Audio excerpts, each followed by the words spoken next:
Donc la définition de l'esthétique, d'autres dit que l'esthétique est une partie de la philosophie qui réfléchit sur l'art ou le beau. Et en plus, on peut donner une définition aussi de l'esthétique à travers les courants littéraires, y compris la poésie. On peut dire qu'au lieu de jouer un rôle, d'avoir des vocations, certains poètes ont attribué à la poésie une finalité purement esthétique, voire une création artistique appréciée simplement par sa beauté et sa perfection formelle.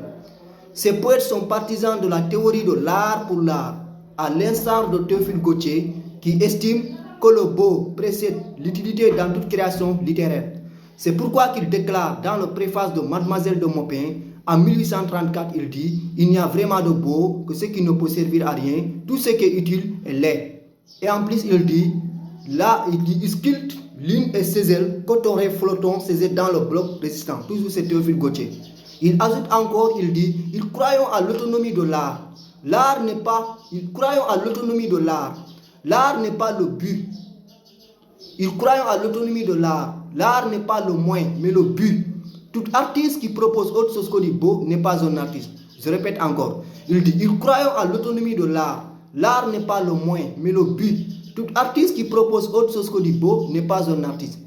Sissi Temiraba, le conte de Lys s'inscrit dans la même logique. Le conte de Lys, là aussi, c'est un artiste qui s'inscrit dans la même logique. Lorsqu'il déclare, il dit « L'art est un luxe intellectuel réservé à une élite, indépendant de la vérité et de la morale, n'ayant qu'un seul objet, deux points le beau. » Cela veut dire que l'artiste produit une œuvre dont sa vocation première n'est pas l'utilité, mais la pure et simple beauté.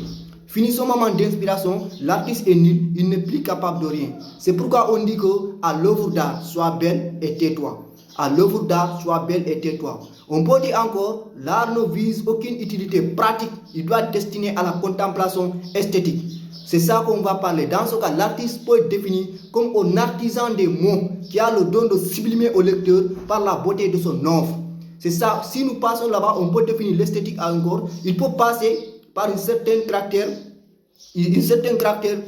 du beau pour essayer d'entamer de la musique. N'oublie pas que la musique fait partie de l'art. Ces poètes privilégient à la recherche d'une harmonie sonore et rythmique qui passe par une musicalité parfaite.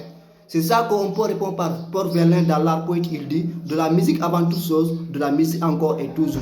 On peut répondre aussi par Glatini. Glatini a dit la poésie est un joie pour l'œil et pour l'oreille. Le seul but du poète est de bien faire ses vers. Il dit, la poésie est un joie pour l'œil et pour l'oreille. Le seul but du poète est de bien faire ses vers. Tout ça veut dire que, tout ça, voilà l'une des facteurs qui peut justifier le caractère esthétique de la philosophie.